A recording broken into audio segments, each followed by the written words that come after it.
All righty, guys. All right. Oh yeah, that's right. It was showers. All right, guys. Thank you so much for coming back and after part two. So, what are a couple things we picked up? David, what's something you learned from section one?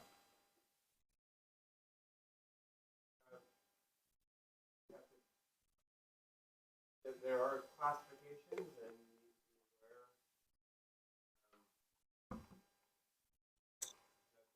that there are requirements and expectations. Megan, what's something you picked up from section one?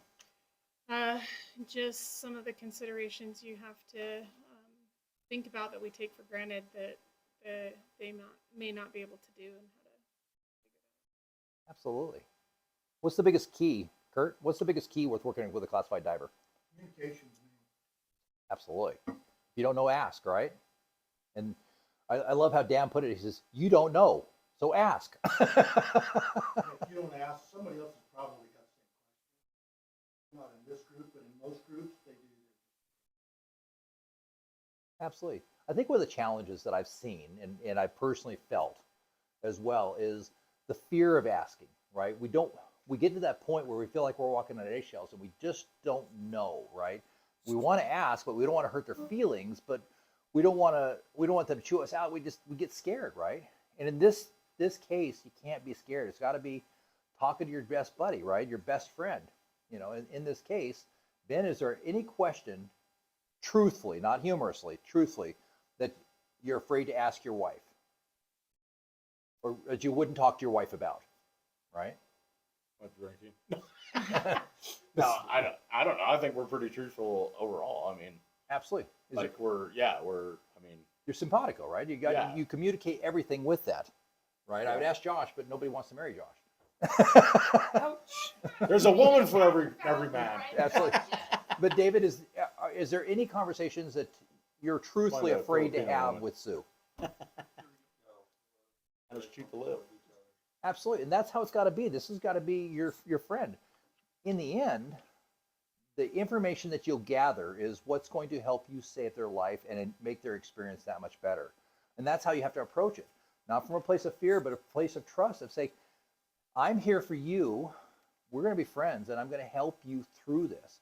Let's be a team together. And the only way we can be a team is to communicate honestly and openly, continuously through this process. If I have a question, I'm going to ask. What can you do? If you don't know things like, how does a P tube work? You know, how does a colostomy bag work? Can that get pressurized? Can it not? What did your doctor say when it comes to pressurization and things like that? Have these conversations. What feeling or do you have in your arm? You have none? Okay. If they have no feeling, if they have a T8 in their legs, and their legs and muscles are deteriorating and going through apathy, right? How gentle should we be on those legs, right? Should we be grabbing onto them? Right? We've all seen the chicken wing in the pot too long, right? Same thing. It's got to be gentle with that kind of stuff. We also have to talk, hey, what feeling do you have below the waist? The only way Dan knew his dry suit was leaking is because his shoulders got cold. You need to be aware that heat, cold sensations are going to be a much bigger consideration. How we touch somebody, whether they want to be touched, is a bigger consideration. Talk to them. You got to get past that fear point, and it's easy to talk about it now, but when you have somebody wheel in their chair, hey, they're just another friend. Everything comes from a place of compassion. I just want to be there for you. Last week, tried to sell me some very high-end.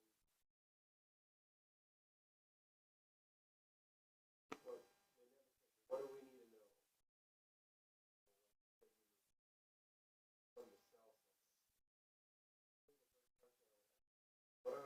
What do you want me to know about you? Mhm. And because I think we've probably been more awkward than they do. I'm your guide buddy. What do I need to know about you? And then your dive buddy, this is what I want you to know about me. My limitations. What do I need to know about you? To help you.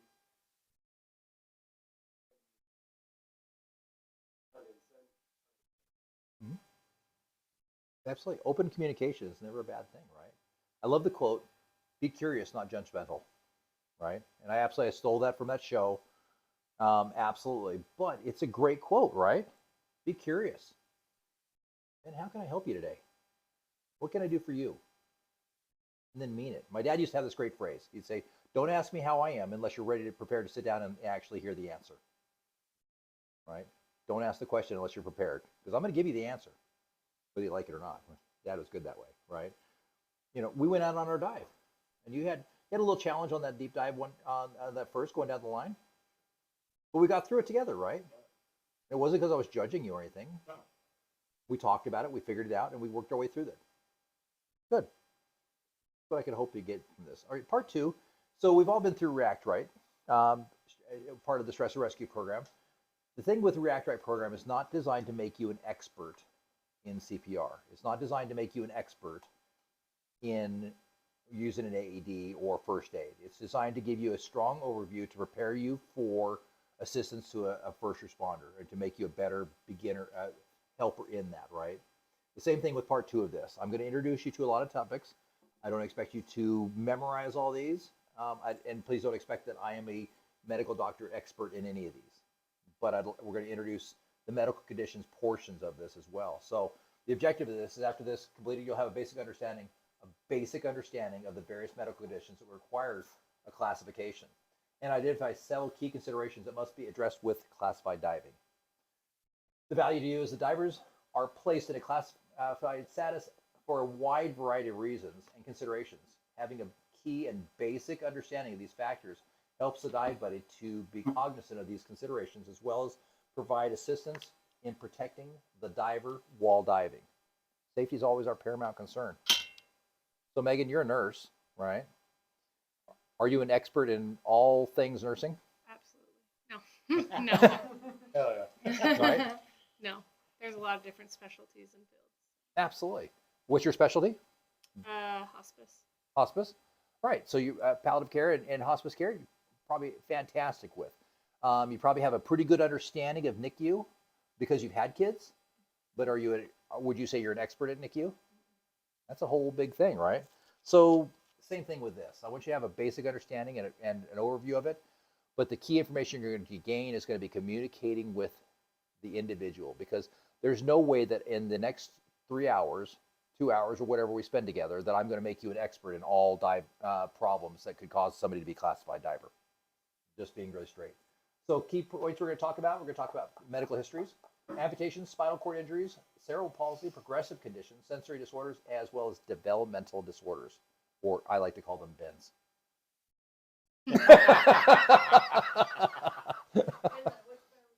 Both.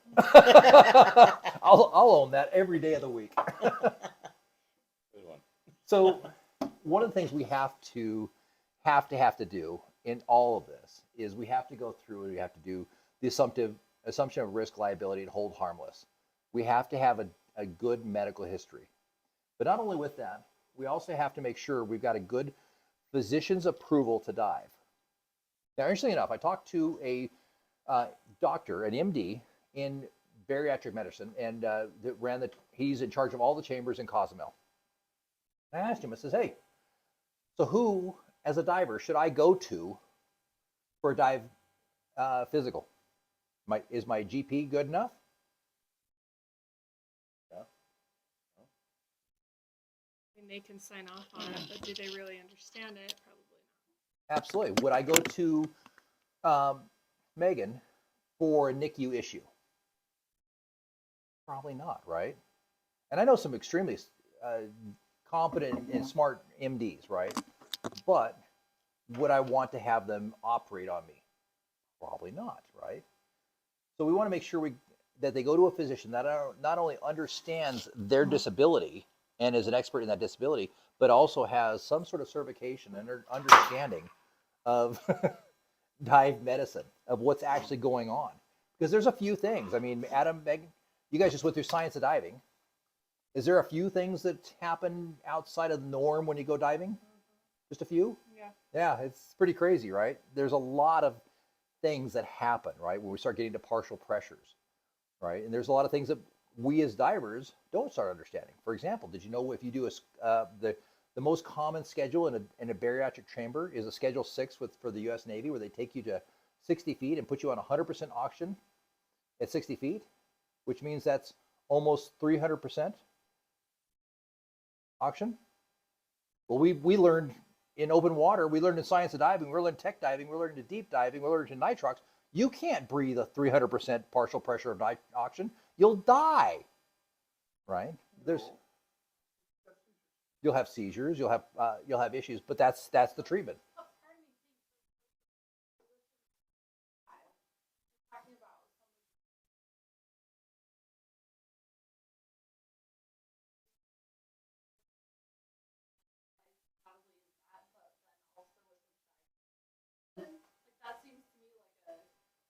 A unicorn? Yes. And there's always that option of having two doctors come together and communicate one with the other. The doctors do have the ability to communicate one with the other. And if you need a dive physician, you can always call Dan. Dan is absolutely has the ability to find a dive certified physician to go through that. One of the things that he talked about, he says every diver and every dive professional, when they go for their general physical, should do a vital capacity test. Right? How many times have you done a vital capacity test as part of your general part of your general dive physical? You know, you can shorten that up. Ever? Yeah. Exactly. I've done one in my life, and it wasn't for diving. Yeah. So that tells me right there that we may be missing the boat. We may be missing misunderstanding just for ourselves.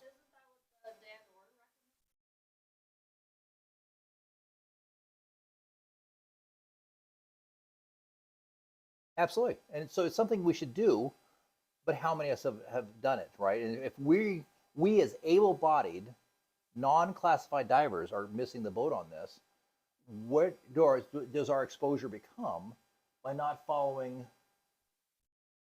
the rules for them, right? Now we're dealing with somebody with additional challenges and disabilities, and maybe they're higher up. Maybe they cause some sensory deprivation. Maybe they cause some challenges with breathing. So we've got to make sure that when we do the medical history and we get the physician's approval to dive, that it's not just their physician that happens to understand amputations, but maybe they communicated with, or they've at least have a good understanding and talk to Dan and says, okay, is this person really suitable to dive? Makes Why sense? don't they put that in the application? It's specific medical profession. That They would be, don't want their liability on they are, you're absolutely right. It should be there. And unfortunately, it should be and are often lived in different zip codes. Is that. Right. Because being honest, around here in Idaho, you're probably not going to find a doctor that's sign off on absolutely. And maybe they're going to have to communicate with multiple doctors. But we've got to make sure that we're not setting ourselves up for failure, is my point. So be very careful, because it's not hard to set yourself up for failure in diving. It's really not. It doesn't take a tremendous amount. So just be aware that we need to make sure we go through the guidelines for this. And like I said, not all physicians are familiar with the physiological changes that occur during diving. So they may not understand all the possible effects that they should consider when making a decision about a patient's ability to dive safely. And this section gives the physician an overview of the diving effects on different parts of the body and the severity of the risks associated with different diving conditions.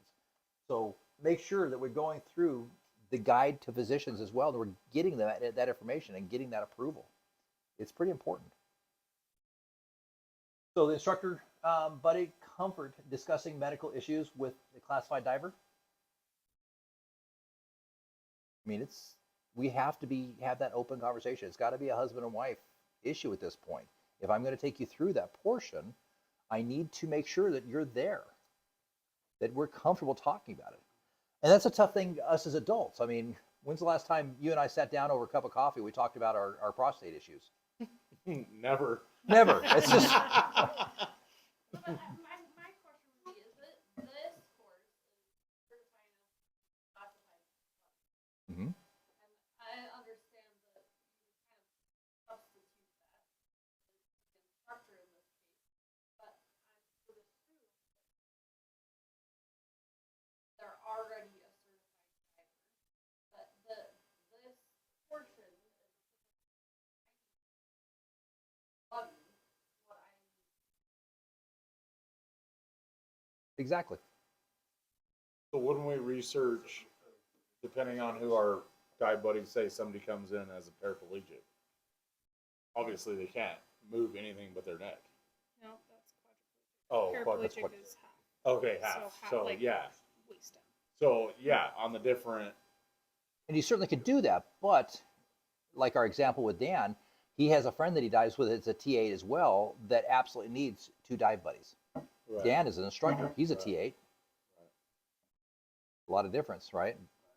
So we need to make sure that we realize that first, we don't know. So ask. I like this because this is my realm, so I'm fine with asking all the medical questions. Absolutely. But that's where Megan's super comfortable with. The rest of us have to have that. The only Yeah, the only 'cause- time guys my age Oh, talk we'd about be going in nervous for a as shit, like- colonoscopy is when we're making fun of the other guy who's getting ready to go in for it and giving him the advice of, well, you're going to go through hell now because we're making fun of them. But other than that, Don't we fart. don't talk about medical issues. We've got to move past that. We've got to be Yeah, open and of course. honest. And if anything, I can get through you guys' heads on this class is that every diver is going to be different. You don't know, ask them, and be compassionate. The other piece of this as well, be aware you don't have to dive with everybody. You can decline to dive or teach anyone if you're not comfortable. You're doing yourself a favor and you're doing them a favor. Right? Anybody can call a dive at any time for any reason, right? That's what this falls under. So don't be afraid. If I get a student in that I am just not comfortable working with for whatever reason, right? They look like Ben, and I'm just like, not again. I did that once. Got the T-shirt, gave it away. but, Jesus. but we have to be comfortable enough with ourselves to not push ourselves beyond our own ability, our own comfort level. Right? You have to be comfortable as well. So in any situation, we have that ability to walk. This is not like a first responder situation where the person's going to bleed to death if we don't do something now. This is somebody who's walked in the door. We can make that choice. I'm just not the right person. And I think Brett will agree that there's been times with certain students that I've said, you know what? I'm not the right instructor for you. With 11-year-olds, I do a fine job. Brett does a much better job. That Brett shines with ADD and 11 and 12-year-olds. Absolutely. Absolutely. But be aware of that. When it comes to the finite details of the exact 0.1%, I shine in that. I want to know the nitty-gritty of every little detail. So when it comes to tech diving, that's my groove, right? That's where I shine. And the biggest problem I have is being too detailed to students that don't need it. I tend to give a fire hose class where they're drinking from the fire hose. But there's some students that absolutely love that. David Gilmore is a perfect example. He was like that robot from in the movie from the 80s. Big Five is alive. More info. Need more info, right? And that's great. There's those students, and that's what I excel with, right? So as long as you know yourself and know what you're good at and what you're not, be aware that you can walk away from a student if you need to and hand them to another instructor, right? Be okay with that. Before we get into this, into any diving where we're starting to teach these students, always have a signed medical form approval by an MD that is responsible for the primary complaint or limitation and has a knowledge of diving. And when in doubt, call Dan. They're there for you, whether you're a member or not. And I hope that everybody in the room is a member of Dan. If you're not, I think that's a silly thing to not be, especially as cheap it is. It is. What do we pay a year? $450, Nick, for the two of us? And that's for the granddaddy whatever big plan. Yeah, we get the Mercedes plan, right? The Cadillac plan, right? So, and it's $450 a year, right? $450 a month, maybe I'd think about pulling down, but $450 a year. So when in doubt, Well, if it weren't for Dan, my parents would be bankrupt. So, yeah. Dan is amazing. because your regular insurance won't Oh cover no. any accidents. So as we go into this, there are a few disqualifying conditions that we need to be aware of.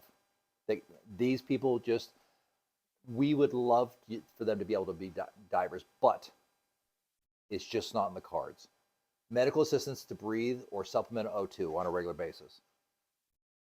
Medical patch or internal pump for pain management of some kind. There's that whole thing with electronic devices not working well underwater. Go figure, right? Internal pump for control of muscle spasms, or any type of VP shunt that allows any type of fluid or shunt in the brain or in the head. Fortunately, these people aren't just going to be, they're not going to be part of our dive crew. They can come out, they can watch, they can cheer us on from the sidelines, but it's just not in the cards for them. So amputations. So here's some interesting stats. Did you know there's 2 million amputees a year? 185 new amputees, or 2 million amputees. That is an incomplete statement. I will figure out what I was trying to say there. I looked up some interesting stats for this. Estimated 18,000. Oh, I'm New sorry. amputees 2 a million year? amputees a year worldwide. 185,000 in the U.S. New amputees in the 18,500 new amputees a year in the U.S. alone. 18,000 new amputees a year, and 90% of those are from the lower extremities. They lose a foot, a leg, below the knee, above the knee, overall. So 2 million a year worldwide, 18,500 new each year in the U.S. alone. I will correct that slide. There we go. So there's 4 different common terms that we're going to need to understand for amputations. It's going to be above or below, knee or leg. So for example, below the knee amputation, BKA. Thank you. Yep. Thank you. Below the knee amputation, BKA. Above the knee amputation, above knee amputation. Below, B for below or A for above, elbow for E, amputation. So it's all amputation, but these are the common terms that we use. Below knee amputation, BKA. So it's pretty important to understand where these amputations can happen. Make sense? Now, if I have an above the elbow amputation on my right hand side, what are some things that might become challenging for me? Regular recovery. It could be kind of a pain in the butt, right? What else?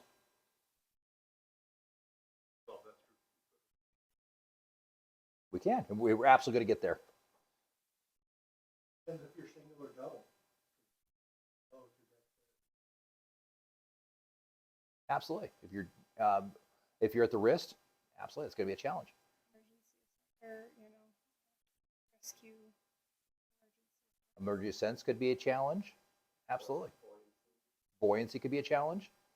Reaching over and finding that inflator. I don't know how many people do this, but I use my right hand for my inflator. That's how I adjust my buoyancy. I never reach over and find it with my left hand. I just reach across with my right hand. I pledge allegiance to the God of buoyancy.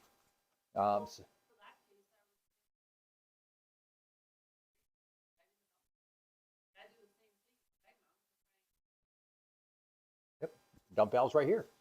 So a lot of this can be adjusted through configuration, but it's definitely going to be a consideration to be aware of. How about an above the knee amputation? What are some challenges that we might have? Getting on your wetsuit. Yeah. Wetsuit. How about getting in? Getting in, yeah. That could be a challenge. depending on the surface of where you're diving. Yeah. What else? Propulsion. I mean, we practice the frog, the dolphin kick, but it's definitely a whole different thing when it's required because we only have one leg, right?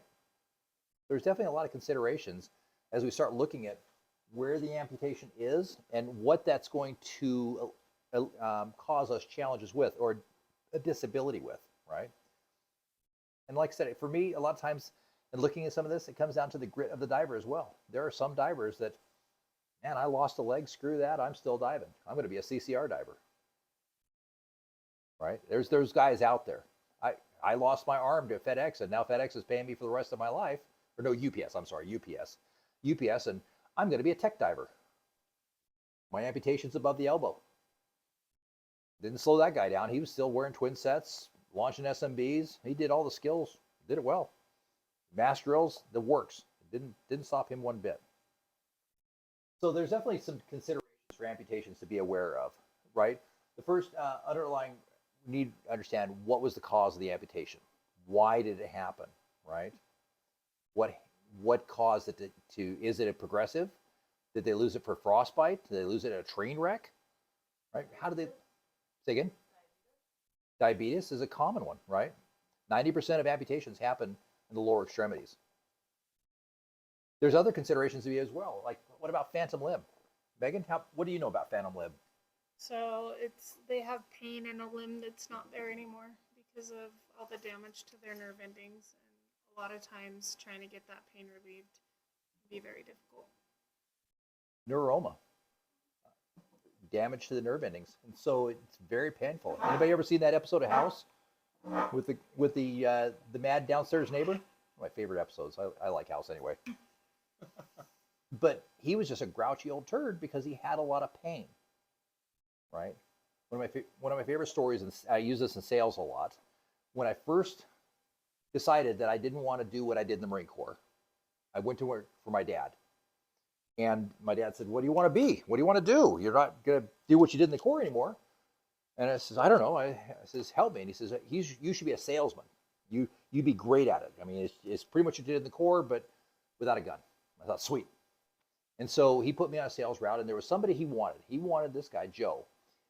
And Joe owned, and forgive me if Phantom Sensations, and it was a magazine. It was a catalog for adult dancers costumes, but it was a big catalog. And my dad owned a print shop, so you can see that getting a catalog would have been pretty important to him. They literally spent $100,000 a month printing their catalog with somebody else. My dad wanted this catalog badly. Now, Joe was a mean old son of a bitch. He was the meanest person I'd ever met in my life, and I've met some pretty mean people. He liked to bring me into his office just so he could berate me and then send me away without the order. Just a mean guy. But I was determined. I decided really quickly that my dad wanted this contract. I was going to get this contract, so I visited him once every 3 to 4 weeks. And I took the berating. I did it all. Until one day I was standing outside of his office and I saw something from Joe that was different. He was happy. It was the first time. I started listening. I was like, what in the world made this mean old son of a gun happy? He was talking about women's softball. He had 3 daughters, and they all played competitive softball in Phoenix. I knew this much about competitive women's softball. I told his secretary, tell him that I stood you up, tell him that I got sick, tell him anything you want, but put me on the calendar for next week. That was the one cool thing, is I could always get an appointment with Joe. It didn't take much. I think he was his fun punching bag. And I went and I found out everything I could find out about women's softball. Came back the next week, and before he could lay into me, I asked him, "Hey, did you see the Firebirds the other night?" He was blown away. "You watched the Firebirds?" "Well, yeah, it seems like they've got a pretty good, strong lineup." And we went through all the stats. We talked about women's softball. We exhausted pretty much everything I'd learned in about an hour, and I was really thankful that it ended right there. And he says, "I don't think you're such a bad guy. You want to come back next week?" "Yeah." And I studied more. And I came back, we talked women's softball, and he says, "Well, I know you're not here to talk about softball, and I know your dad well enough so let's talk about printing for a little bit." And we talked about it. He says, "I'm not going to give you an order, but you can come back next week." And I studied more, and I came back, and finally, after quite a few of these sessions, he gave me the order. My dad was elated. He couldn't believe that I got this order from mean old Joe, right? So this goes by. We printed his catalog. He was extremely pleased. He was just happy. We'd done a great job. I'd overseen the whole thing. After a month or two, he called me in and he said, Benjamin, I want you to see something. And he come around my desk. And he opened up a drawer, and it was full of medicine, of painkillers, every kind of painkiller you could ever imagine. It was more painkillers than I'd ever seen in my life. And he says, I've got Lou Gehrig's, ALS. Everything I do hurts. And he says, if I don't make this company successful enough, my wife will lose her house, my kids will lose their education, and we'll lose everything. And I'll have screwed my family over. He says, so I've got a short amount of time to get this business to where it needs to be before I die. He says, it's not a matter of if. He says, I've got another year, maybe two, and I've got to get this business to here. He says, you're the first person that's come in and figured out what I like and worked with me on my terms first. Everybody else came in just like you did when you first came in. They didn't care about me at all. All they cared about was the money that I could write for them. And so that's how we've got to be with these people. We've got to realize that there's pieces of their life that we don't see. Phantom limb is one of them. We've got to understand that there's things that they have been through that we just cannot fathom. I've dealt with enough of my brothers to know and see what they've gone through. And it's tough. The problem is while some of their pain we can see, they're missing a leg, they're missing an arm. They're paraplegic, they're quadriplegic. We can see that part. What we can't see is the massive amount of pain that caused them to get to that point. Be aware. We see that stump as well. We've got to be aware that that stump is very, very sensitive. There's still nerves in there as well. Putting on a prosthetic is, you've been through that process where you've seen somebody put on a prosthetic. I've done wound care on them. How fast is that? Is that like I lost my leg yesterday. Next week I've got a new limb? Months? Years? Years. Huh. Why? Why does it take so long? Gotta let it to heal, and then usually depending on what kind of prosthesis they get, they may have to get like a implant, and then they've got to let that heal, and then they have to be fitted for a prosthesis and make sure that prosthesis is going to function how they need it and not cause them to have. Absolutely. So we've got to be careful with that. We're diving with a paraplegic who's lost both of his arms. Do we grab his arm? He's lost it at the elbow. Do we grab the stump? No, it's going to be very, very sensitive. You've got to be very careful with that. How about prosthetics while diving? Is there any challenges or things we should be concerned of or worried about with diving with a prosthetic? Brett? They designed them for water sports, so they could have a prosthetic designed specifically. But do they have one? We don't know what they have yet. It might be important for us to find out what they have, whether or not it's designed to be used for this. Absolutely. And not every prosthetic's designed to go in the water, and I would imagine some of those metal ones don't float real well. Well, and if they have electronics to them, they definitely should not be in the water. Absolutely. Yeah, that whole electronics thing. I keep trying to use my AED underwater, but it just doesn't seem like a good idea. So we go through this, we need to make sure we're talking about that, protecting the stump, protecting the area, finding out as we go through that. Josh,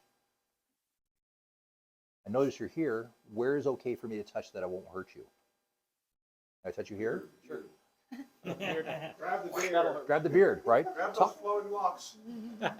grab them, talk to them. Hey, if an emergency happens, what should I avoid? Where are you sensitive? Right?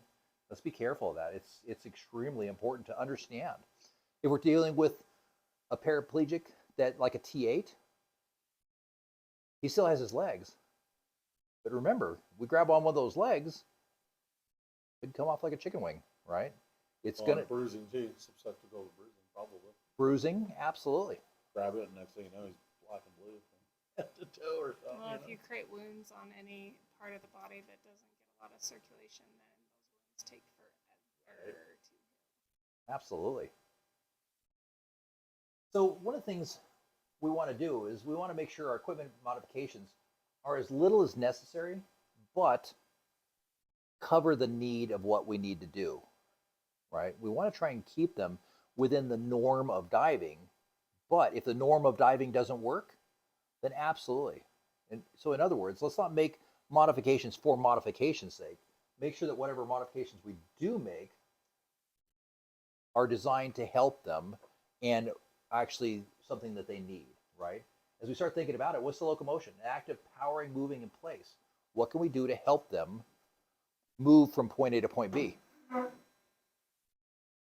So as we're going through that, how are we getting from helping them in that point? How about buoyancy and control? One of the things that I like talking to Dan about was he was talking about he moved into a dry suit, which is pretty unusual, right? Which is fairly brilliant because cold sensitivity is a big thing when it comes to a paraplegic, right? One of the first things he said is he got floaty feet. So what was the initial reaction? Well, let's add a dump valve on the feet. Reasonable, right? Well, the problem is they'd fill up and then they'd dump. They'd fill up and then they'd dump. They'd fill up and then they'd dump. They'd fill up and then they'd dump. How do you think that helped his air consumption? Not very good. Made it spectacular since you used a 133 just for this. Absolutely. So we got to be aware that you're right in front of the camera, Brett. Move my computer around. So it was interesting. So their thought process is, okay, well, that's not working. What if we kept the air from going into the legs? So his next solution was duct tape. So they duct tape his legs. He says, don't duct tape your legs in a dry suit because it makes some really interesting marks on your body.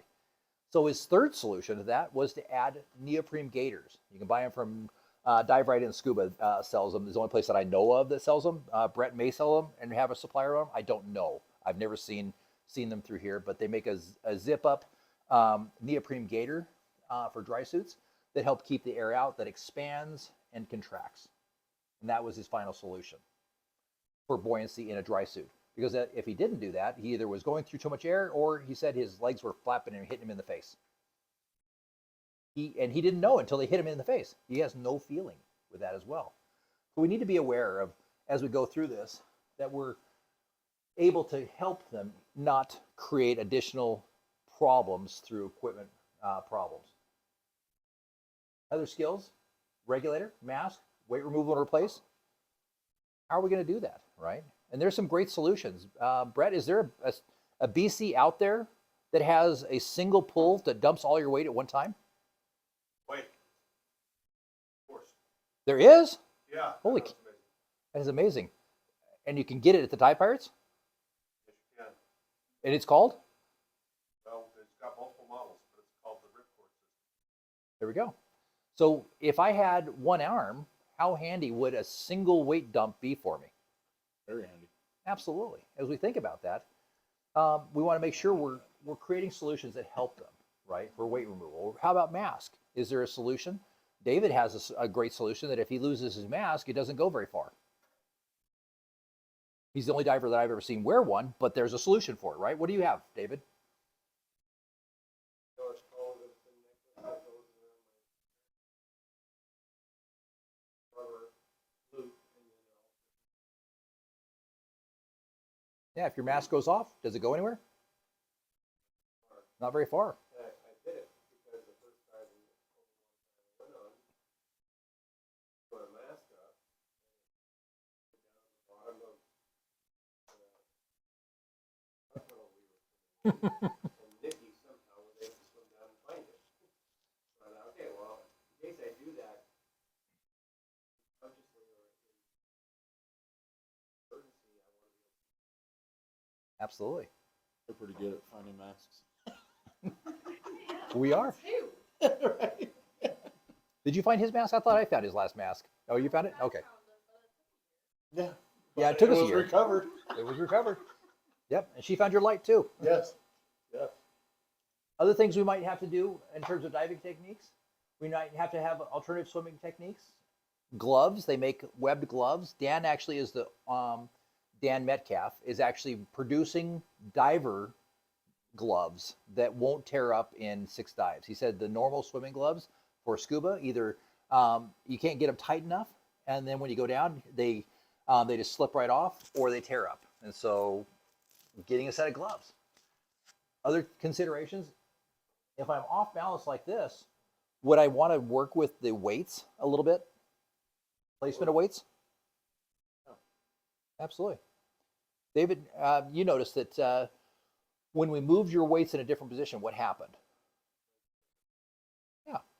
So balancing your weights, these are things we're going to have to definitely be aware of. Look at how much pressure is on that. Yeah. I haven't ever seen anything. That's all the pressure. Absolutely, and that's one of the things I love about that. I'm really glad you pointed that out because that's one of the reasons I put this on this particular slide here.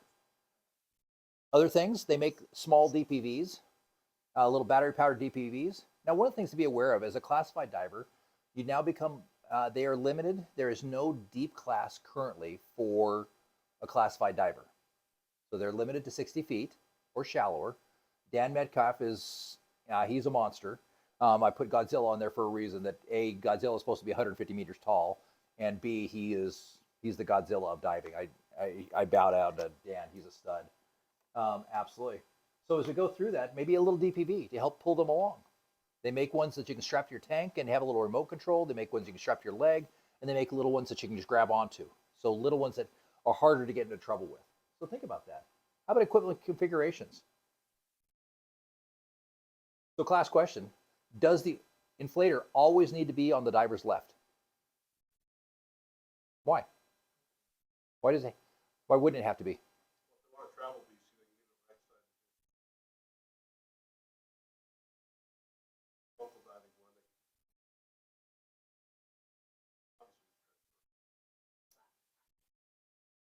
A little bit about amputation. So if I'm a diver that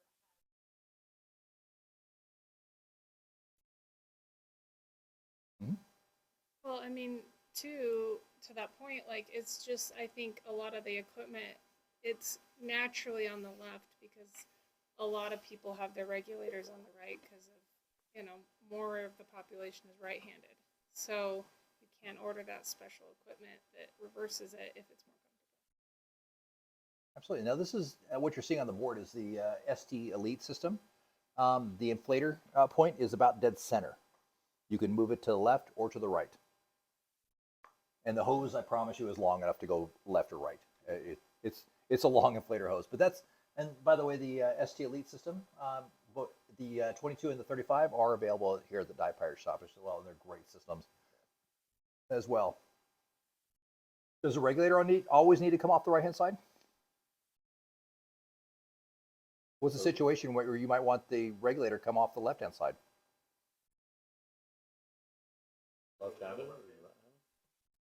If they've got an amputation on the right and to do recovery, it makes pretty Exactly. difficult. We could have all the regulators and the inflator on the left-hand side, so they could still do a reach or a sweep. They don't need their right hand. Now, if we did that, Benjamin, and we put all their info, and they could do all the skills, including the sweep, it just was on the wrong side. Could they be a classified zero diver, potentially? Potentially, yeah. Yeah, as long as they can handle the skills. Right. Is there really a scuba police out there that says they have to do the skills on the right-hand side or left-hand side? Maybe in GUI, fair enough. We'll pick on GUI for a little Is bit. there a classification? There is, you're a classified zero. You have zero additions that you need to do to go out diving. So classified one is you're classified and you have to have adaptations to your diving.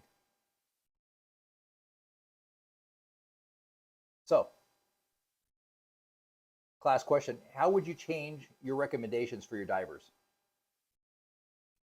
Now, working through this process and considering a specific issue with their equipment. So you've got a diver that's come in. What additions or what changes would you potentially make if I was a right-handed, a above the elbow, right hand amputation? So you're assuming You're an instructor or a dive buddy. You're recommending you're a dive buddy, and they're coming in to get gear. You're going to help. Remember, a dive buddy doesn't end at the below water; it's above the water as well. So, I'm a above the elbow right arm amputation. and we're hanging out. We're gonna go diving because we're buddies now.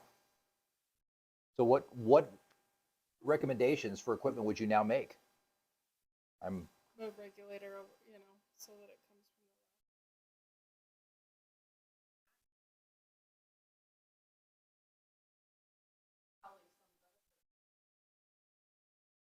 Probably some benefit. Most, the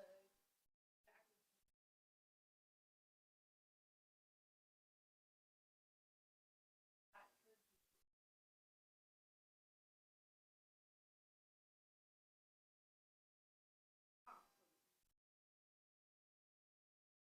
absolutely. Brett, is there some regulators that first stages that might be better for than others for putting the first stages off to the left hand side? First stage is not really, but second stage is absolutely. Absolutely. That was gonna be my second question. 500 of, yeah, absolutely. Yeah. The The two 500 is a good option. You've got the Apex that's reversible when you get into the upper end. So, the 200LX is absolutely reversible. You can switch it to other sides. The Apex XTX, you can switch it the first stage to the other side. So the hose comes off a different side. So it doesn't always have to come off the right. It can come off the left as well. But I mean, the other thing is that how do we create a situation? So absolutely, and that's a great point. If we're starting to move up to that point where we have an adaptive diver, our two ratio computers on one arm going to be a really good fit for them. If you haven't seen the ratio, it's a giant computer. It's literally 2.5 times bigger than all the other computers. It's about 3 DSXs put together. It's a big computer, right? It took when Ashley put it on her arm, it took up like 3/4 of her arm. It was good size. So it's big. I almost brought it tonight. I should have. But as we start thinking about that, it's a good point. You know, Anything saying that your like those wrist computers have to be tied to your wrist and like tethered to you laying here so you can tip them up, different things of that nature. nothing at all. So you can just adapt any of those kind of things. There's also that thing we saw. A gal had it around her neck, and her regulator, it kind of went in it, and so if it fell out, her regulator would stay right here. Yeah. So that could be an Absolutely. option too if we don't reverse. Yeah, exactly. That kind of thing, especially if somebody didn't have. Even for us, like if we were trying to help somebody that was double amputee, they could still have it right here, close without having to find or search for it. Absolutely. Absolutely. In a close proximity, so you're. So we want to, and that's exact. You guys are starting to head the exact direction I was wanting you to start thinking outside the box. I don't have a problem being blind. I have a problem with people that won't think outside the box. Is what the first one of the first quotes was, right? So start thinking outside the box. There's head-up display computers as well out there. Maybe that's a good solution. But here's a challenge. You are a level 2 classified diver buddy, right? At this point, you've got 2 dive buddies. Is the ability to monitor your diver's gas reasonably important? Yeah. Absolutely. And that's one of the cool things. The DSX, you can absolutely add another pod and program it to yours. The Sunto, same thing. So there's multiple computers out there that you can do that to. But if you don't have that ability, how about adding a steam gauge to their first aid so that I have the ability to see it? They're quadriplegic. How handy would that be to have that affixed to their tank? So as I'm diving along and I manage their buoyancy, all I have to do is look over and I don't have to find anything, but I adapt. And that's the point of calling it adaptive diving, is we're adapting things to the diver. I would venture to argue that just about all diving is adaptive.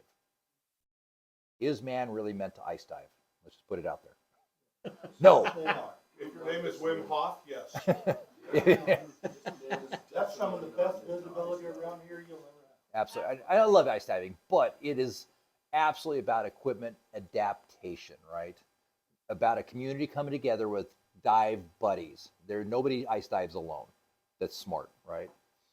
So it's a team sport. So it's very much like that. As we start thinking about it, how do we adapt the situation to meet the need in a way that's safe for the diver and safe for the dive buddy? So as we kind of look through that, one of the things I liked, I was kind of looking through BC's, if I were to be a suggestion for an adaptive diver, I might look at like the Ranger LTD. I like that it had a place I could put the dump valve on the right hand side or the left side very comfortably because it was right over the shoulder. The other thing I noticed about this is look at all the dump valves. There's a dump valve on the right. There's a dump valve on the left. There's a dump valve on the bottom left. There's a dump valve on the lower right. I mean, this thing is dump valve intensive, and it also has the ripcord system built into it as well. So simple enough, one-handed dump.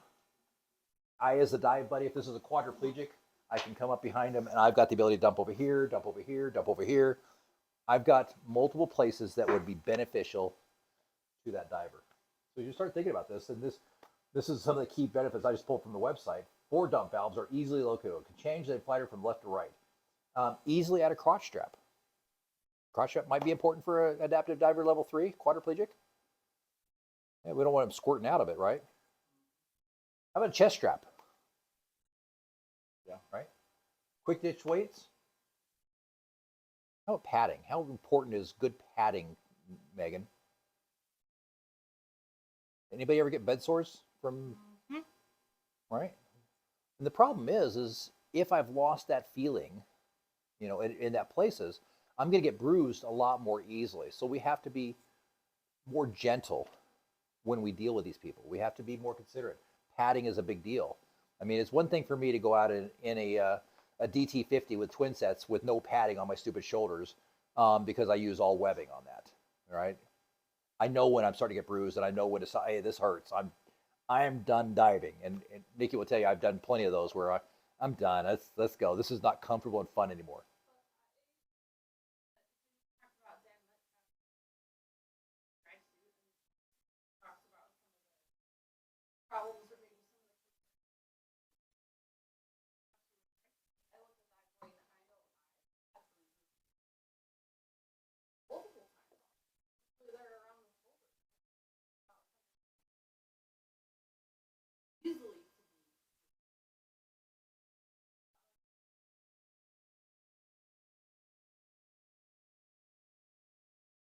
Absolutely.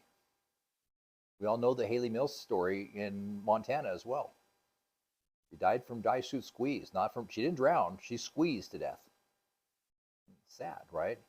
How important is it to make sure that our diver who can't feel their legs, their stomach, or some other extremity is, right? Spinal cord injuries. It's a big deal. So a spinal cord injury is an injury that affects. Yes, go ahead. Like in that case, well, I know they're probably not going to be driving dry suit. It's more an advanced scenario. I obviously can feel my own squeeze, and some people can't even feel your own squeeze as much. But you can't tell it. How would you? You're gonna have to be extremely careful in that. The nice thing is you're not pretty much gonna get wetsuit squeeze unless you put somebody in too small a wetsuit. So we make sure that their equipment fits properly. We've done a proper fitting with them. I just read a story recently from Dan where a woman at surface with chest pain and shortness of breath. They immediately started doing a DCS inspection on her. Luckily, the dive master noticed that her left breast was fairly well bruised. And then he went to inspect her gear. Discovered she was a fairly well-endowed young lady who was diving an extra small BC. Not the brightest, and she'd squeezed into it, and she says, yes, it was very difficult to get into. She was absolutely a candidate for wrong equipment.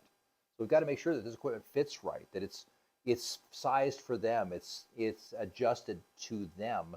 Not that we're, hey, you're not going to squeeze out of this, you but no, we've got to make sure it's comfortable through that process. Part of me, like, in answering Adam's question too, is where do you feel it? Like, a couple weekends ago when we were down at Fair Lake, that was some of the things that David and I talked about. When I start adding air to my brain, and granted, I understand that that's what you do compared to what I do, because I can kind of tell when you're like, okay, I'm not air. But I've found that I tend to start to add air anywhere from part of it is that if I start to feel it.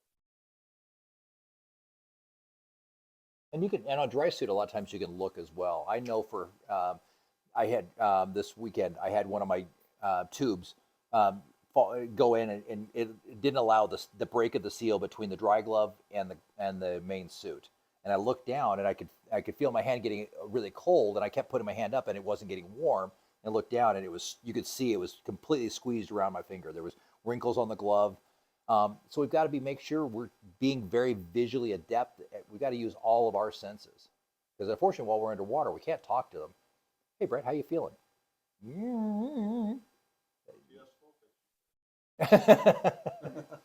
Absolutely. So, and that's definitely an equipment adaptation we can add, right, and go through that. But we definitely need to make sure that we're utilizing all of our senses around us, and that's our job as our dive buddy. We're no longer there just to see the pretty fish. We're there to make sure our buddy sees the pretty fish. And the way we make sure of that is we're watching them, not the pretty fish. Make sense? Other things we need to be really cognizant of on that as well is cold. There's some big conditions. If they start to get cold, that can cause things that look very much like DCS. They can cause heart attacks if they get too cold as well. So we need to make sure thermal protection is a big thing that we're doing in this process. We need to make sure that we're protecting the stump and protecting the limbs as well. How easy is it for somebody that can't feel their leg to get a substantial cut that could cause a major issue and not know it? Right? So we need to make sure that they're protected. They're always got to wear a wetsuit. They always need to make sure we're protecting the stump or the extremities limbs, right? We're cognizant of that through the process. We've got to be. There's so many medical issues that come through that. Other issues we need to be aware of: spinal cord injuries that affect the nerves and the spine. And the spinal cord is a bundle of nerves that carries electrical impulses between the brain and the body through the spine, and it's vital and sensitive part of this body is the nervous system. These physical sensations like heat, cold, pain, itch, tickle, poison, position, they all send those signals back to the brain. If I'm a paraplegic because I'm a T8 or higher or lower, I don't know if my legs are cold. That could be a problem for multiple reasons. I mean, the easiest one is hypothermia, right? And I could end up losing something for frostbite or for extreme hypothermia, right? DCS, the huge one. We got that vaginal constriction. That's an easy one, right? But cuts, bleeds, sensation, things hitting that. So we need to definitely be aware of what's going on and where that issue is going to be. Generally, if it's going to be a C issue, they're going to be a quadriplegic. The T's, possibly quadriplegic, but the lower it goes, paraplegic. Start getting in the L's, they're definitely just a paraplegic. But we also need to think about what happens in those injuries. What are we losing? If I'm a T8, what am I losing? Megan? You're losing function of your legs and also the function of your bladder, which is huge. Absolutely. Right? What else am I losing? Bowel control too? I'm going to have to go on a colostomy bag? Yeah. So we need to be aware and talk to them. The only way we're going to know what's going on with them is by simply talking to them. So levels of injury, the cervical region is commonly called the C region, right? It's the C5 is required for breathing. So if there's C5 or above, they're going to need to be on something that's going to cause them to be able to breathe. They're probably not going to be diving with us. If you go to C6 and C7, they're definitely going to be quadriplegic, but they're going to have no trunk control at all. They're going to have their arms, they could have their arms and legs, but they've got no control of that at all. So your question becomes, this person comes in, they would like to go diving. Your mission is, how do I get them from here to there? How do I get them into their gear? Where do I put them into their gear? How do I put them into their gear? How do I get them into a wetsuit? Once I get them into that gear, do I put them in their gear in the water? Do I put them on the surface? Once I get him in the water, well, he can't float by himself. I've got to think about that thing. So the logistics of it become extremely important, right? How do I get from point A to point B safely? Our number one goal should always be safety of ourselves and for our diver. All right? Does that make sense? So the autonomic reflex. So what are some of the symptoms of the autonomic reflex? That's when, for example, your body below the waist, if you're a T8, gets cold, suddenly cold, or you're quadriplegic and your body gets cold suddenly. I keep picking on Megan, but I'm going to stop. What do you think? What are some of the things that could happen if I suddenly get cold, get hot, get a major injury below where I can feel?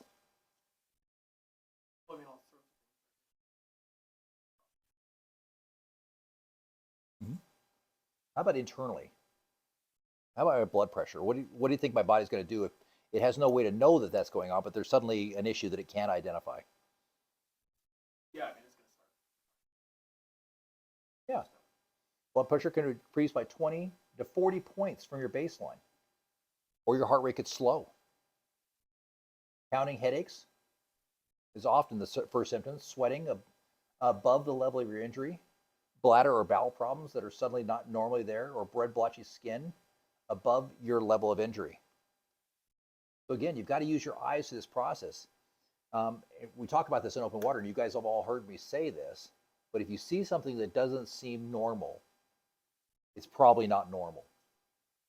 Dig into it, right? We've got to make sure we're digging into all the issues that we see. If somebody's suddenly blotching out, Nikki knows with me that I'm having an allergic reaction. We have a code word in our house. I say Benadryl, she knows exactly what's going on. About every 6 months, I have some sort of allergic reaction to something we haven't figured out yet. The doctor, the allergist, says I'm not allergic to anything. Well, it's just horseshit. But I told him the same thing. After 6 hours and 600 pinpricks later, he says I'm not allergic to anything. Whatever. But it happens, right? So if something doesn't look right, we need to investigate and figure out what's going on. And that could be that maybe they're getting cold and we realize it, right? Maybe they're too hot on the boat. Maybe they got a cut. Something's going on. So investigate. Figure out what's going on. So what are some of the other symptoms that we could be aware, that we need to be aware of? Could it look like DCS? Something blotchy? Rashes? Does that sound like DCS at all? Right? Blood pressure rising? Sweating? Refusing? We have to remember that when we start having these people that are spinal injuries of some kind, they're going to have a hard time with temperature control below their injury. Hypothermia and hypothermia are definitely going to be big problems to deal with, right? What happens when somebody gets cut and there's no blood flow there? Gets infected. Yeah. Does it cause it? You ever notice any other issues above the injury? Mental, physical? Depends. Can, absolutely. Other symptoms, hypercapnia. So determining what the other issues are, for example, if they have COPD as well, providing too much oxygen in that case could cause a person to lose their drive to breathe. Pretty crazy? With somebody with one of these issues that also has COPD. So it's important. We got to know, what am I dealing with? Just because I'm dealing with a paraplegic, quadriplegic, amputee doesn't mean they don't have another issue as well. I need to know all of them. What's going on? If we're side by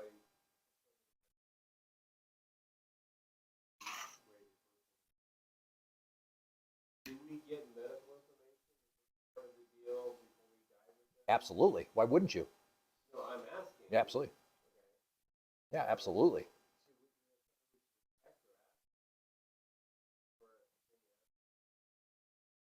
Yeah, if you're diving with somebody as a buddy, wouldn't you want to know all the things?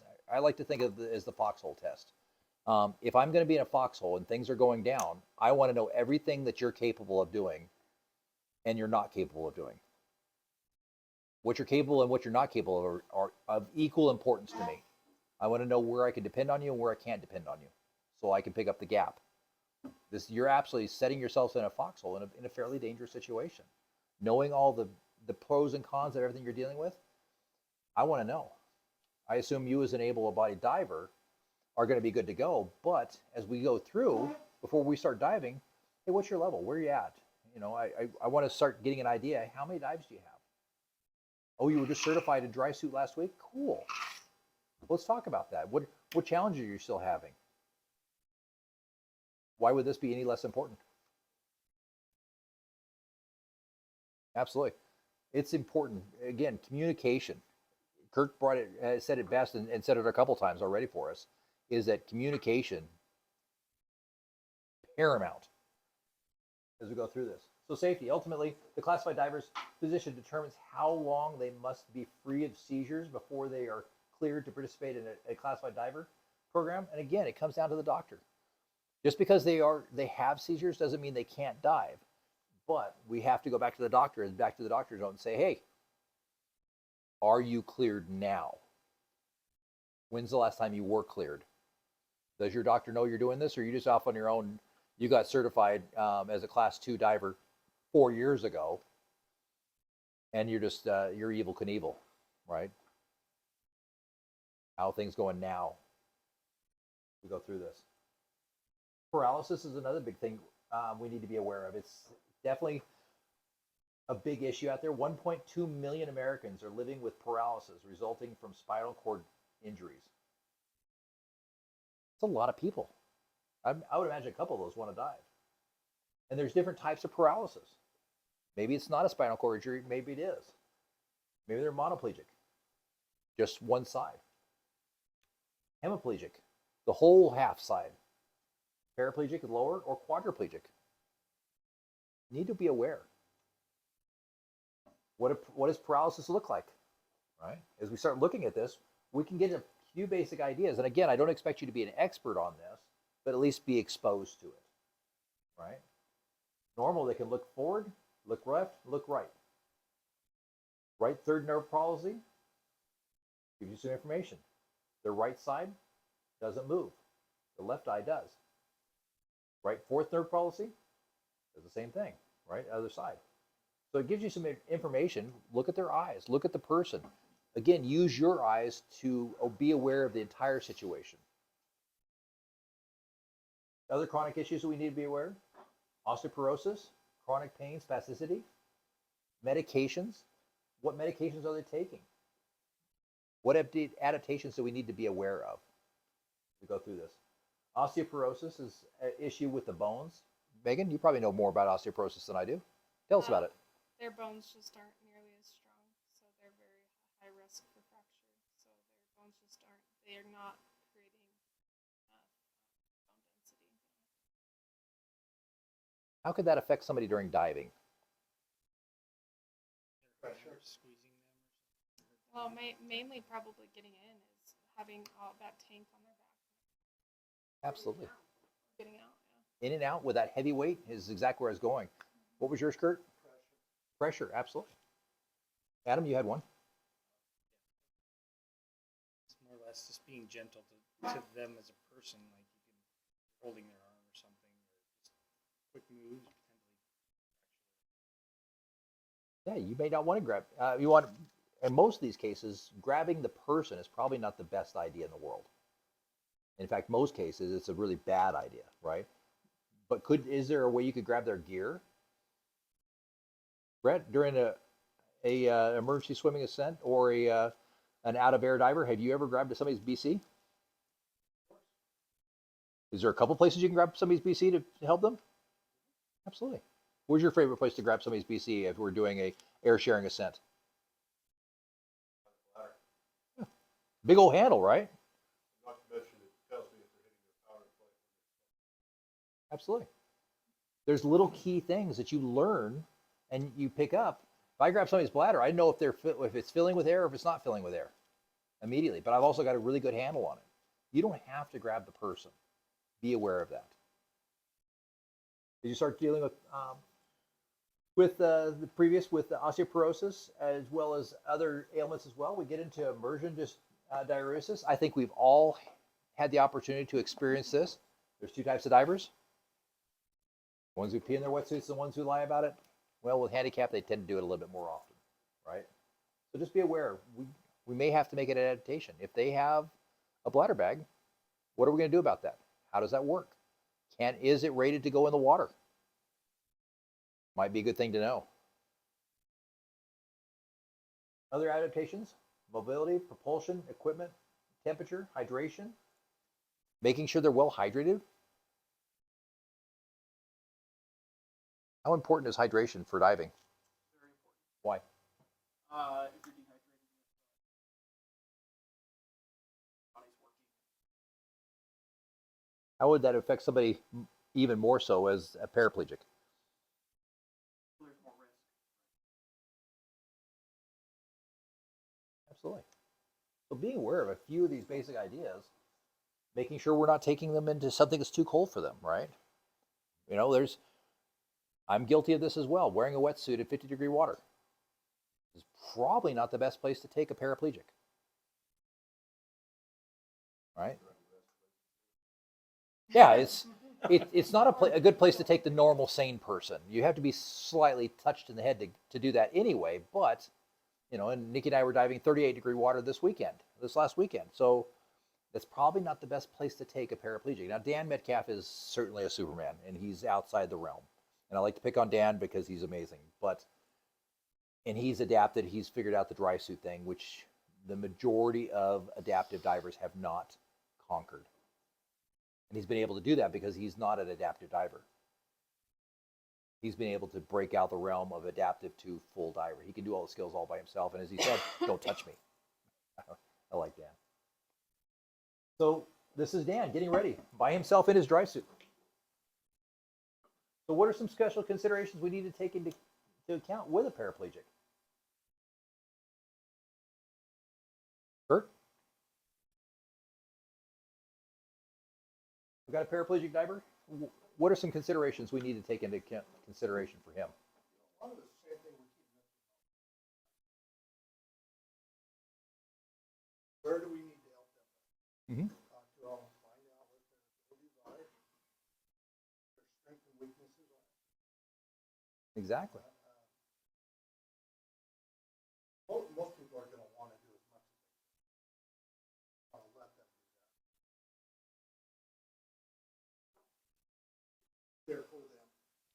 Any aspect that we need. Absolutely. And sitting on the ground there, right? And I know that yoga mat to stand on, bungee things, whatever that adds,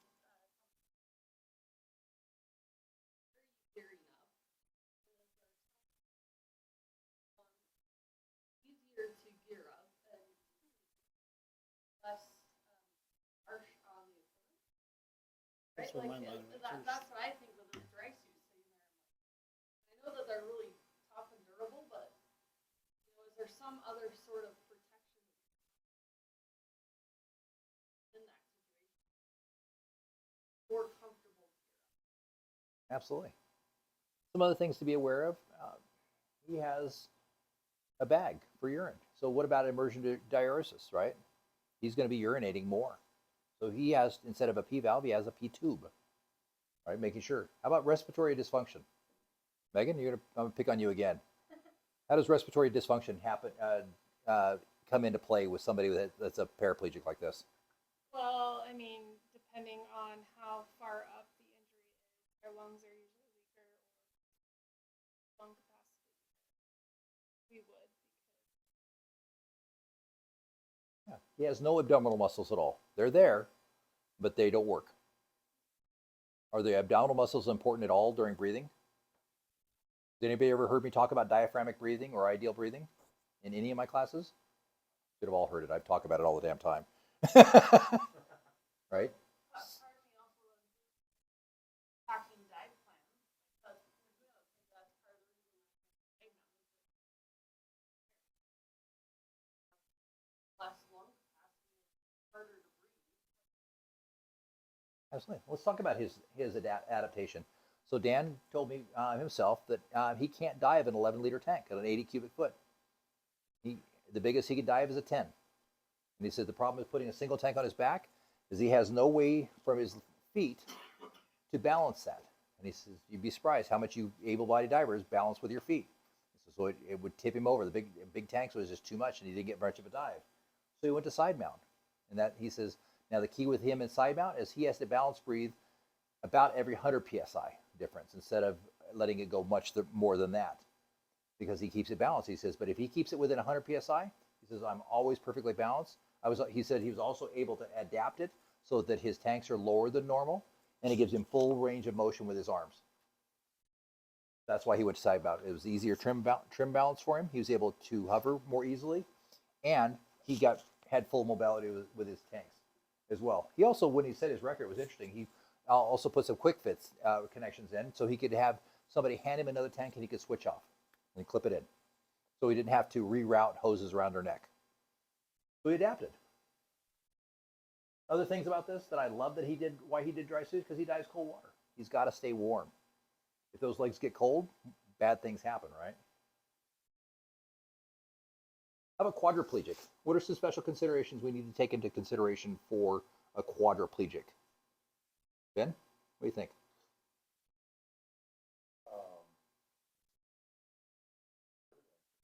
They have no mobility, so you have to make sure that they can get all their stuff, and you have to monitor that constantly. Absolutely. So we talk about everything. So you have to monitor their buoyancy, would be our first one. We see here that this quadriplegic's got a team with him, but there's some other considerations. I'm having a hard time breathing. How do I tell you? Head movements? My ears need to pop. I need you to help me clear my ears. Head movements. Yeah, exactly. So you got to, I'm really glad you put him on full. oddly enough, he's not on it. That's a different photo. But Ben wouldn't take him that way. Going He'd take back him- This was prior to them finding out all the problems. Now they got. But I even look at it though, going with Benjamin and I's full face comes, I still have to be able to push the button to get to talk to him, Mhm. right? Maybe Now there's a- they do have They the can make live ones. they make a You can live one as listen to well. Every breath they take. Brett loves it. But there's other ways to communicate, but I think part of that is communication though on the surface, right? One blink, I'm okay. Help, or four blinks, I'm desperate need of help. Okay? Clear my ears, but maybe it's more often, like, there's a fair amount of time people act together so much that I don't talk to them. Or a little I love you signal, or okay, and I tell you I'm cold occasionally, or whatever, but it would seem to me like this situation that it's not much more. Like, are you okay? Because I would assume that as a quadriplegic, you can still, if there's pain,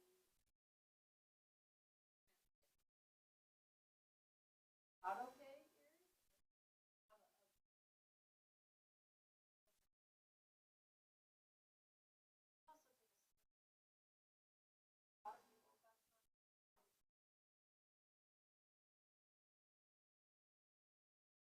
Write it down on a slate, so they need a reminder, like,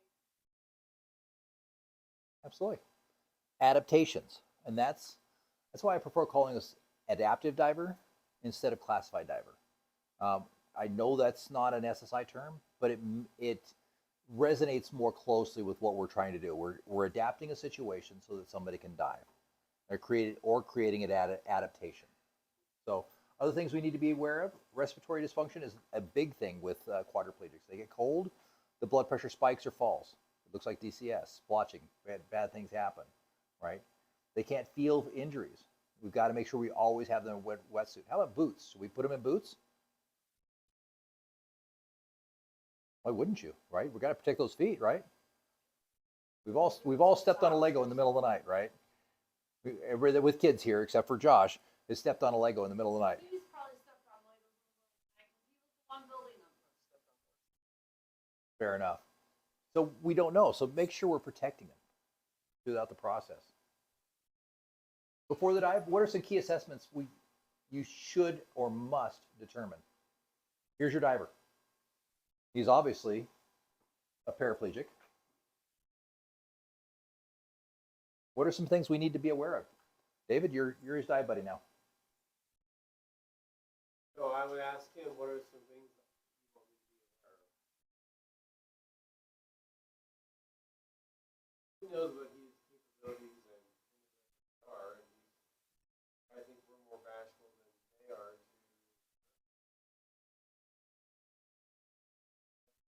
I would ask him. How do you want me to guide buddy?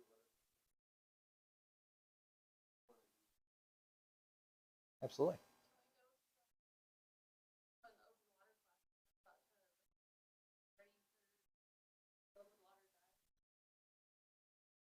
Absolutely.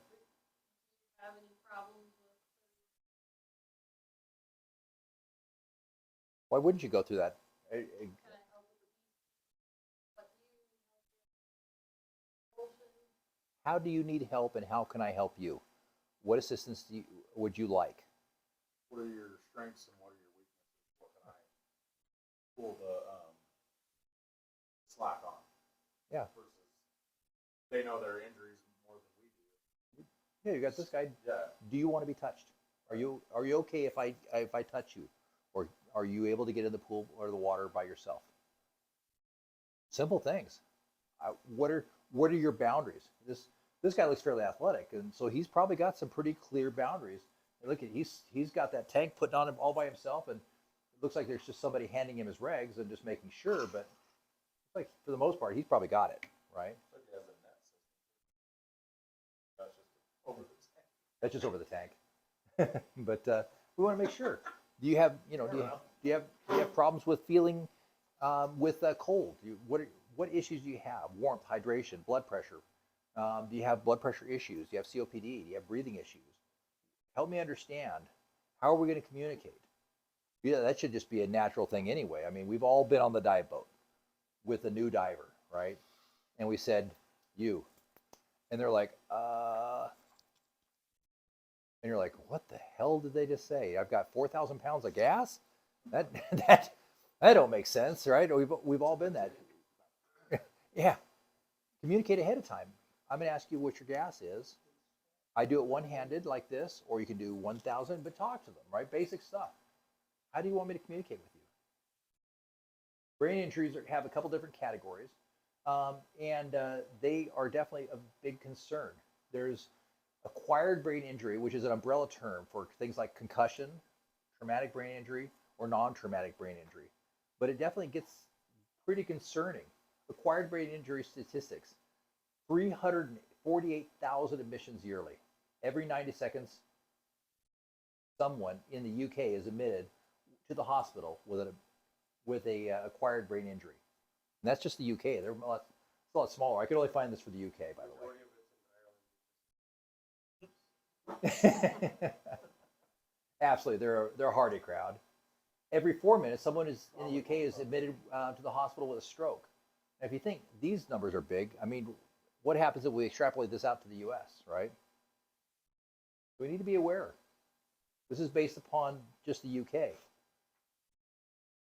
So several examples of this: mild, they're good physically recovered, limited concentration, able to go backwards, to go back to previous work if they just have a mild brain injury, all the way to very severe, inability to control movements, inability to communicate, require 24-hour support. Example, severe ABI with minimal or no physical injury could still require 24-hour support because of cognitive difficulties.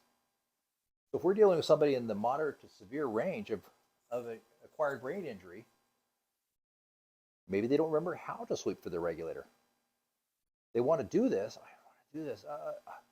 My regulator falls out. What do I do? Right? And that could be in autism. That could be in Downs. That could be in severe ADD, ADHD. Right? Have you seen anybody with severe enough ADHD that just had a hard time just doing basic functions like going and showering?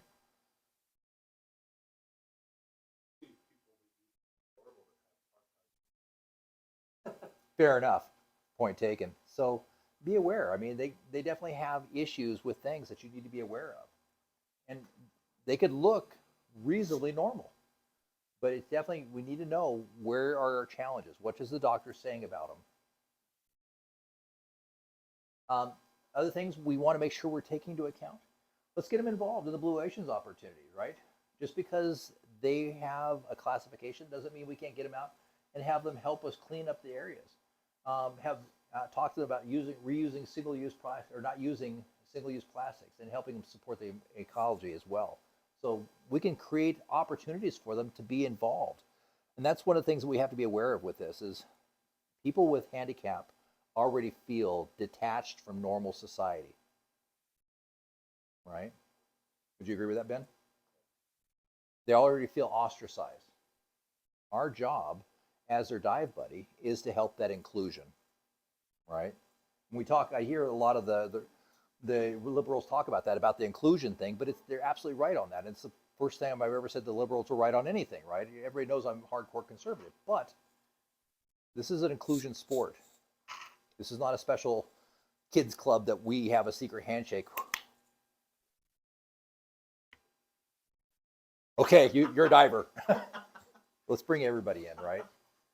This picture reminds me for some reason of Bonaire. Dive shop gave Brent rock. And they had, 50 or more other rocks. Oh, if you went around the corner, it was in the hundreds. Was it? Oh, yeah. And a lot of them were disabled divers. I was actually surprised how many of them there were. Mhm. So this is, and one of my motivations, that's because the ratio was significantly higher than I expected. These people really want to go diving. Mhm. And if I can help someone who really wants to go diving, go diving. Absolutely. Well, perfect. Let's take a 5-minute break, and we'll hit on the final stretch. There's not much left on the final stretch, but we'll take a quick potty break and go from there.